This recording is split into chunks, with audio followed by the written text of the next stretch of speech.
iPad Pro 13 inch की cost along with Apple pencil and keyboard यहाँ पे हमें 1,94,700 रुपीज़ की देखने को मिलती है। वहीं पे MacBook 13 inch pro 512 GB variant M3 chip के साथ यहाँ पे हमें सिर्फ 1,64,000 का देखने को मिल जाता है।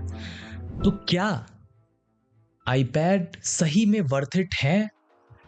Let's find out. Hey what's up guys, मेरा नाम है सात्विक।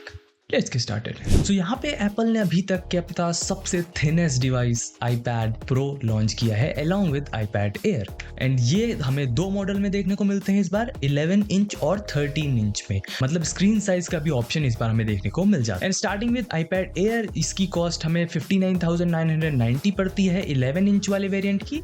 वहीं पे 13 इंच की कॉस्ट अराउंड 80,000 चली जाती है।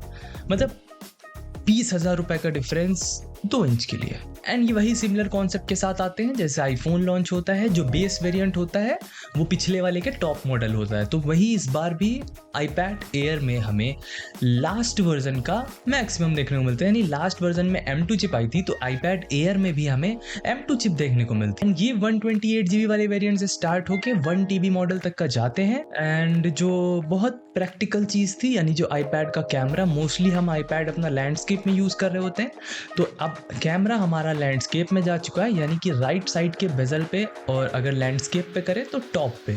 पहले लेफ्ट साइड में हुआ करता था, अब वो टॉप पे है या फिर राइट में है, जो भी तुम्हें सही लगे। But iPad Air is not the big thing. Main चीज जिसकी बातें हो रही हैं वो है iPad Pro, और ये बहुत तगड़े स्पेसिफिकेशन के साथ आता है और बहुत ही ज़्यादा अच्छी ग्राफिक परफॉर्मेंस, मोस्ट प्रोबेबली आपके नॉर्मल लैपटॉप से बहुत बेहतर। एंड ये एप्पल का सबसे थिनेस्ट डिवाइस है अब तक का, विच इज़ 5.3 mm 11 इंच वाले वेरिएंट का और 5.1 mm 13 इंच वाले वेरिएंट का। एंड ये दिखने में अमेजिंग लगता है क्योंकि इतना पतला है। और एक fun fact, iPad Air iPad Pro से ज़्यादा हैवी है। और जो नया iPad Pro आया है, इसमें हमें कम्प्लीटली नई चिप यानी एप्पल की M4 चिप देखने को मिलती है, जो सबसे पहले इस डिवाइस के साथ लाई गई है।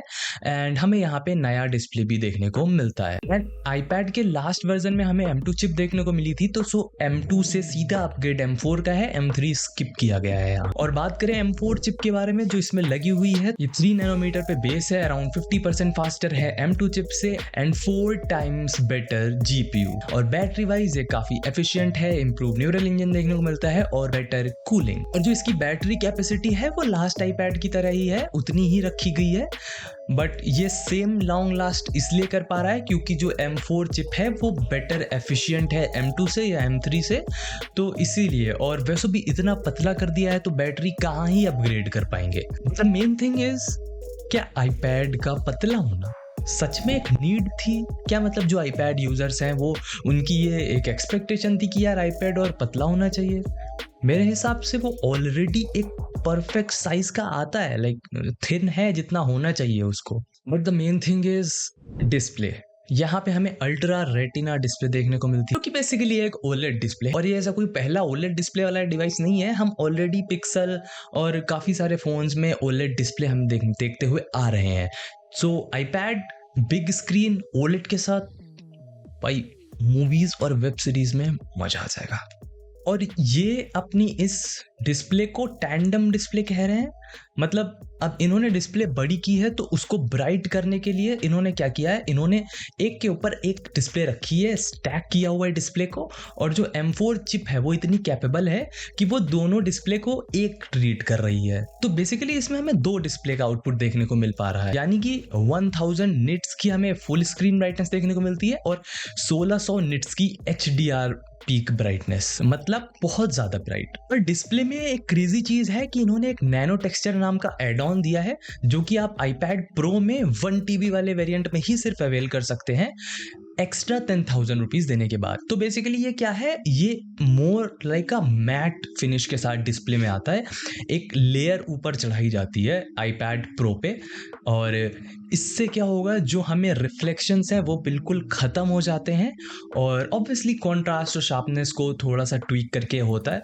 तो बट एक वो है कि जितना हम, जैसे हमें मॉनिटर्स हम देखते हैं उसमें हम रिफ्लेक्शंस रिमूव करते हैं, तो हमें काफ़ी जो ब्लैक्स होते हैं वो ब्लैक्स नहीं दिखते दिखते हैं, हल्का ग्रेइश टाइप में चले जाते हैं, वही सेम चीज़ है। बट ये एक छोटे से कैच के साथ आता है कि सिंस ये एक कोटिंग है, तो अगर आप इस पर कोई भी कपड़ा ऊपर से लगा के साफ करने जाओगे तो यू माइट डैमेज इट। तो मेरे हिसाब से इसमें या तो इन मतलब बॉक्स के साथ कोई आपको क्लॉथिंग देखने को मिलने वाली है क्लीन करने के लिए, और maybe Apple cloth pro के साथ आ जाए। Along with iPad there is a new Apple Pencil Pro. और पुराने वाले वर्जन से ये डिफरेंस है कि इस पे सबसे पहले तो एप्पल पेंसिल प्रो लिखा हुआ है जोक्स असाइड, इसमें हमें हैप्टिक्स मोटर देखने को मिलता है अंदर, और कुछ सेंसर इंक्लूड किए गए हैं इंक्लूडिंग जायरोस्कोप, जिसकी मदद से अगर आप एक आर्टिस्ट हैं, ड्राइंग करते हैं, तो आप काफ़ी और ज़्यादा फीचर्स सिर्फ पेंसिल से कर पाएंगे। एंड हैप्टिक्स मोटर है तो आपके थंब के पास होता है, तो जिसको प्रेस करने पे आप कुछ आपको डिफ़ॉल्ट शॉर्टकट टाइप का होगा कि आपको पेंसिल की थिकनेस चेंज करनी है, इरेजर करनी है, उसमें एक शिफ्ट करना है, तो आप बिना पेंसिल मूव करे ऑप्शंस में जाए, सिर्फ वहीं पे प्रेस करके एक शॉर्टकट ऑप्शंस ला सकते हैं। इसमें भी एक ट्विस्ट है कि जो एप्पल पेंसिल प्रो है वो सिर्फ आईपैड प्रो के साथ चलेगी, क्योंकि जो पेंसिल की पोजीशन होती थी वो राइट साइड में मैग्नेट्स लगे थे वहां होती थी, बट सिंस आईपैड प्रो में कैमरा टॉप से राइट साइड में आ गया है, तो इनको वो सेंसर चेंज करने पड़े हैं, टॉप पे ले जाने पड़े हैं, जिसकी वजह से कुछ इन्होंने चीजें चेंज की हैं। So this pencil will work only in iPad pro this year model. और न्यू मैजिक कीबोर्ड भी है, और ये प्रीवियस वर्जन से काफ़ी लाइटर है, ट्रैक पैड काफ़ी बड़ा हो गया है, एक अलग से फंक्शंस बटन की एक रो ऐड कर दी गई है, एंड ये एक मोटा मोटा चीज़ था।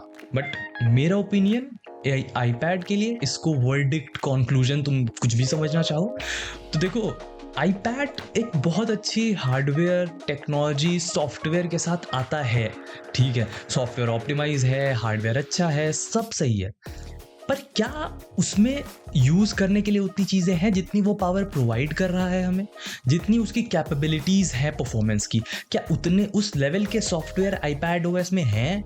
आप उसमें डाल सकते हो, उसको मैक्सिमाइज कर पाओगे? I don't think so. मेरे हिसाब से जो आईपैड के नॉर्मल प्रीवियस वर्जन है वो भी अभी बहुत बेटर चल रहे हैं, उससे प्रीवियस वाले भी अच्छे चल रहे हैं, क्योंकि आईपैड में उतना परफॉर्मेंस जनरेट मतलब उतना परफॉर्मेंस सेंट्रिक कोई एप्लीकेशन है ही नहीं जो आप चलाओ उतना हैवी यूजर्स के लिए, क्योंकि वो ऑलरेडी बहुत अच्छी परफॉर्मेंस दे रहे हैं, बहुत अच्छा हार्ड M1 चिप ऑलरेडी बहुत बेटर है, बहुत कैपेबल है, बहुत सॉफ्टवेयर को उसके अंदर चलाने के लिए। आप हार्डवेयर पे हार्डवेयर इंप्रूव करे जा रहे हो, बट सॉफ्टवेयर वाइज तो उसमें वो चीज़ आ ही नहीं रही है। लाइक अभी उस लेवल की AI भी नहीं इंक्लूड की है कि उसको उतनी परफॉर्मेंस उतनी पावर चाहिए हो AI को अपनी प्रोसेसिंग करने के लिए, वो AI भी नहीं देखने को मिलती हमें कि हमें काफ़ी सारी प्रोसेसिंग एंड ऑल कर रखा हो, या फिर हम कोई बहुत बड़े बड़े सॉफ्टवेयर चला सकें, हम बड़े सॉफ्टवेयर्स को आईपैड OS के लिए ला रहे हो, वो भी नहीं हुआ है। सो आई डोंट थिंक सो कि इतना पैसा आईपैड पे खर्च करना एक वर्थ होगा। आप एक नॉर्मल आईपैड के साथ भी जा सकते हो, और मेरे हिसाब से प्रीवियस वर्जन वाले आईपैड भी बहुत बेटर वर्क करेंगे। हाँ, मे बी फ्यूचर में एप्पल सॉफ्टवेयर के साथ वर्क कर सकता है, अपने सॉफ्टवेयर पे काम कर सकता है, और काफ़ी AI वगैरह इंट्रोड्यूस कर सकता है, जिससे इसकी जो रियल पावर है वो पता लग पाए। क्योंकि अभी जो आप इसमें करोगे वो तो आपके नॉर्मल आईपैड कर देगा जो आपके पास ऑलरेडी होगा, या प्रीवियस वर्जन का अगर खरीदना चाहो, कि ये एक काफ़ी ऐसे प्राइस पे आते हैं कि उस प्राइस पे हमें मैकबुक देखने को मिल सकता है, आप मैकबुक खरीद सकते हो। क्या ये मैकबुक को रिप्लेस करेगा? नहीं। क्यों? क्योंकि मैकबुक में जो चीज़ें आप कर सकते हो वो आईपैड में नहीं कर पाओगे। जो सॉफ्टवेयर उस पर वर्क कर रहे हैं, क्या सारे इस पर वर्क कर रहे हैं? नहीं।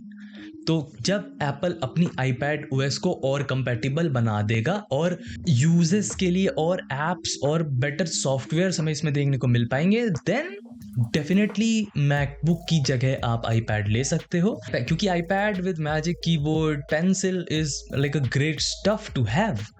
आपके पास टच है, आपके पास 13 इंच डिस्प्ले है, आपके पास कीबोर्ड है, एंड कीबोर्ड इज लाइक वैसा ही जैसा हमें मैकबुक में मिलता है, सेम फील के साथ, सेम टच पैड के साथ, with better accuracy and with better convenience. But अभी I think Apple should work more on software rather than being just pushing it hardware wise कि उसको बहुत तगड़ा बना दे. So yeah, that's what I think about Apple iPad Pro 2024 model, और उम्मीद है आपको मेरा वीडियो पसंद आया होगा। अपने पॉइंट्स, ओपिनियन जो भी तुम्हें लगता है कमेंट सेक्शन में ज़रूर डालना। Let's have a chat there. So मिलते हैं आपसे अगली वीडियो में, सी यू।